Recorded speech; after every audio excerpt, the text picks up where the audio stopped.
All right, so this is going to be a super quick video about putting a rack on top of an Acty van like the one you see behind me on mine. So let me show you what's going on here.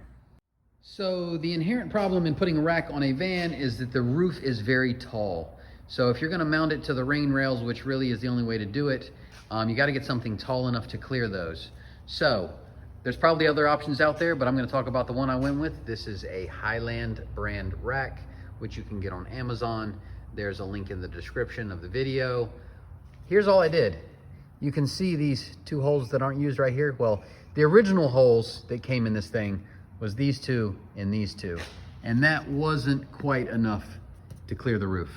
So all I did was drill two more holes. I used the base plate of these crossbars as my template. Drilled two more holes up here, and what was the top holes now becomes the bottom holes, and that's enough to get you clearance over top. Now, one thing you might want to look out for on this rack and on the cargo basket, if you happen to buy this one, I'll put a link to that as well. This is like the cheapest damn basket you can get on Amazon.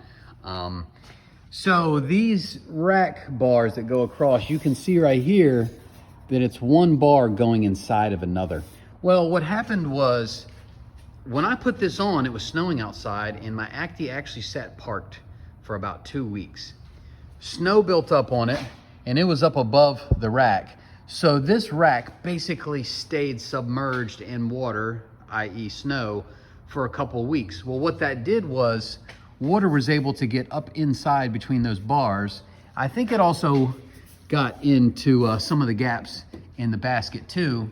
It sat there so long that it rusted a little bit, and the first time I drove it after sitting in the snow, rusty water just washed out onto the roof of the Acty. So I recommend that you put some RTV around gaps like this, and anywhere else water might get in the rack and sit in there.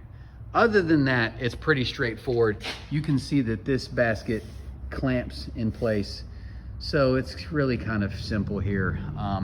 But you are gonna need to modify it. And the main concern with putting a rack on these is getting something tall enough to clear this. I don't know how tall that is, but it looks like 10, 11 inches to me. So yeah, links are in the description. And this was like $205 in total, I believe. Don't quote me on that. Might go up by the time you go to buy it. Anyways, there you go. Rack on an Acty van.